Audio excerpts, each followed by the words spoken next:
Your friend mentions a name you have never heard before, says it like it is nothing, and something in your chest quietly drops. Maybe they say it casually. Oh, I was hanging out with someone from work last weekend. Maybe you see a photo. Maybe it is just a text that says, "Can't, I'm with someone," and does not say who. Whatever the trigger, the feeling that follows is oddly specific. Not anger exactly, not sadness, something closer to a low-grade panic, like your footing just shifted slightly and you cannot say why. Here is the part that might surprise you. You are not being petty. You are not being insecure in some flaw of character way. You are running a piece of software that is millions of years old, and it is doing exactly what it was built to do. Let's answer the actual question first, because you deserve that before anything else. Friendship jealousy exists because friendships were never just nice to have. They were survival infrastructure, and your brain still treats them that way, even now, even over something as small as a coworker you have never met. In 2021, psychologist Jaimie Krems, now at UCLA, along with Keela Williams, Athena Aktipis, and Douglas Kenrick, published a set of 11 studies in the Journal of Personality and Social Psychology involving nearly 3,000 participants, and what they found reframes the entire feeling you just had. They tested a simple question. Does losing a friend's attention hurt more when there is no clear reason or when a specific third party is involved? Across scenario after scenario, real recalled memories, hypothetical situations, even manipulated online interactions, the answer held steady. A friend simply having less time for you barely registers. But a friend drifting towards someone else? That lands completely differently.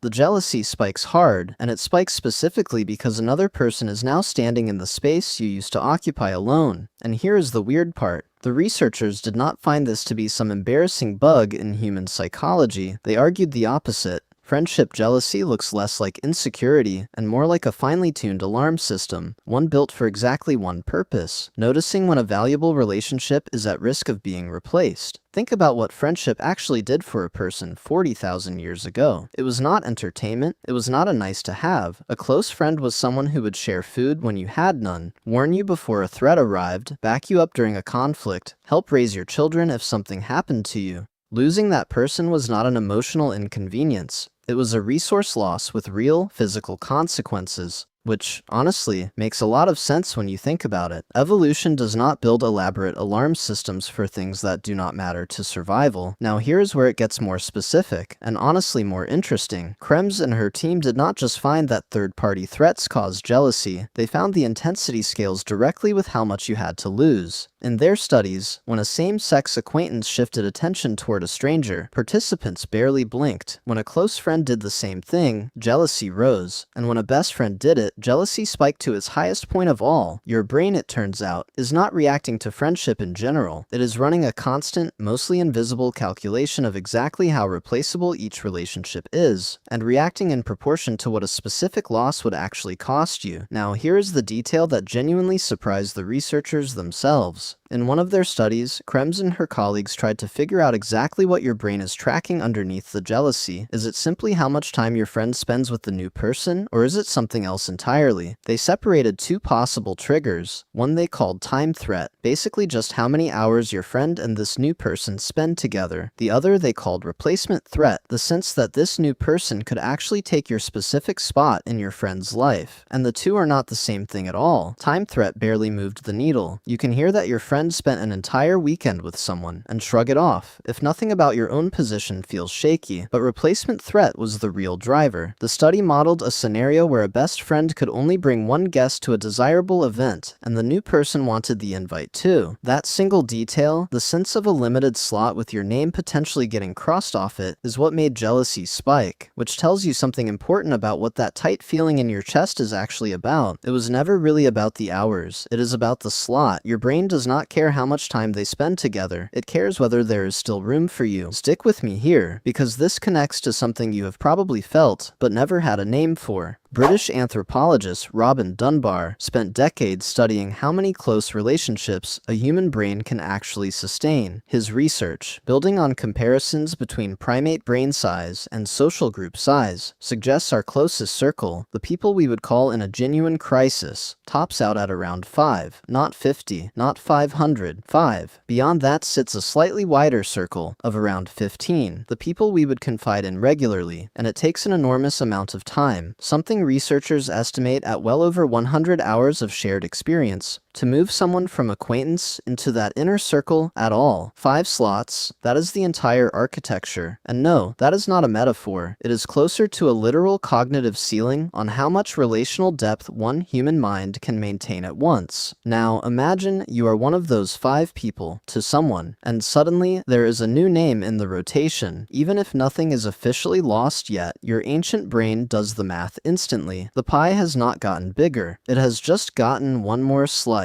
That is why the feeling hits, even when logically nothing bad has happened. You know, intellectually, that your friend having a new friend does not erase you, but the part of your brain running this alarm system evolved in an environment where social bandwidth truly was that limited, where a rival relationship really could mean displacement from a group you depended on to eat and stay alive. It cannot tell the difference between an ancestral coalition threat and a coworker your friend went to lunch with twice. Now, some people hear evolutionary alarm system and picture something purely defensive, maybe even a little pathetic, sitting around, silently spiraling, waiting for the worst. But that is not actually what the data shows, and this is where the story gets a genuinely satisfying twist. Krems and her colleagues proposed something they called the friendship jealousy as a tool hypothesis, and it held up. Jealousy, in their studies, did not just sit there making people miserable, it motivated action. People experiencing friendship jealousy were significantly more likely to engage in what researchers term friend-guarding tactics, reaching out more, suggesting plans, investing extra effort into the relationship right when it felt threatened. In other words, the discomfort is not the malfunction. The discomfort is the mechanism working exactly as intended, nudging you to reinvest in a bond before it quietly erodes. It is uncomfortable specifically because comfort was never the goal, motivation was. And these tactics are more specific than you might expect. Some are what researchers describe as possession signaling, calling someone your best friend out loud in front of others, posting the inside joke, wearing the matching whatever, broadcasting the bond so it is harder for a third party to quietly slide into the space. Others are less about display and more about direct investment, initiating plans, checking in, simply showing up more. Keela Williams, a co-author on the research and now a professor at Hamilton College, pointed out something almost funny about this. It is not even a uniquely human strategy. Female wild horses, she noted, will bite and kick rival mares to protect a valued social bond. Somewhere underneath the group chat and the concert tickets, you are running a version of the exact same instinct a horse runs in a field. And no, this alarm system does not run identically for everyone. A 2022 reanalysis by Krems, Williams, and colleagues, published under the title Sex Differences in Friendship Jealousy, dug into exactly who feels this most and when. Women reported greater friendship jealousy than men, specifically at the prospective loss of a best friend to someone else.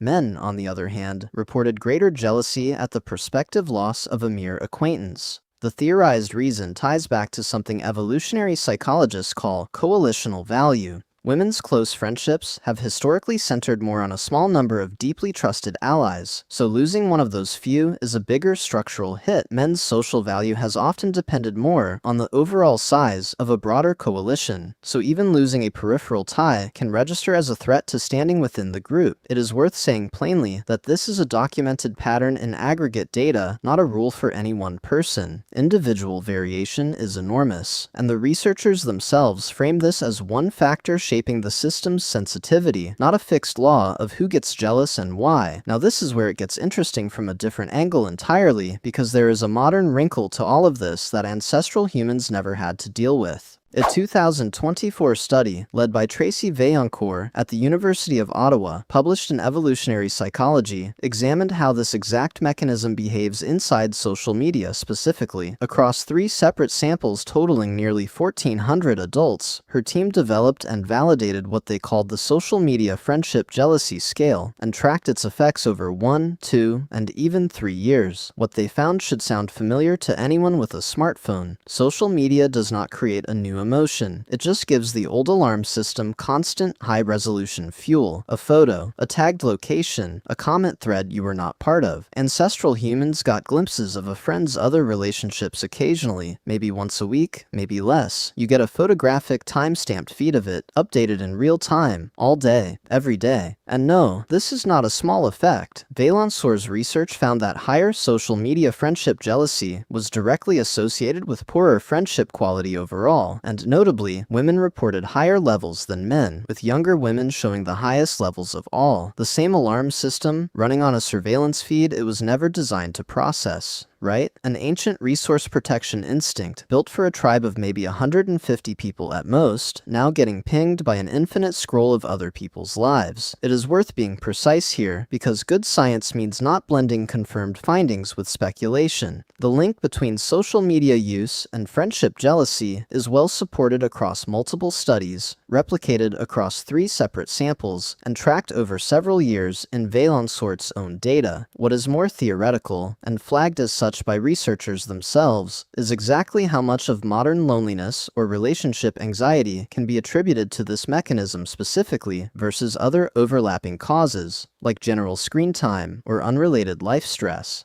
The correlation between social media friendship jealousy and lower friendship quality is real and repeatedly replicated. The full causal story of how much damage it does on its own, isolated from everything else going on in a person's life, is still being worked out. So where does that leave you? Lying there with that tight feeling in your chest because your friend mentioned a name you did not recognize? It leaves you somewhere pretty reassuring, honestly. That feeling is not a character flaw. It is not proof that you are needy or dramatic or incapable of being secure. It is a functioning piece of ancestral machinery, correctly identifying that something you value has a new variable in the equation. The system is not broken. It is doing exactly the job it was built to do, at exactly the sensitivity it evolved to have. And here is your reframe, the one that actually changes something. That jealousy is not a signal to spiral or to quietly resent the new person. According to the very research that explains the feeling, it is a signal to act, specifically toward the friendship you already have. Reach out, make plans, say the thing. The tool was never designed for silent suffering. It was designed for reinvestment. So the next time that specific hollow feeling shows up, you can actually thank it. It means you have found one of your 5, and your ancient, slightly overprotective brain is simply doing its job, reminding you that the bond is worth defending, not because you are losing something, but because you clearly still have something worth keeping.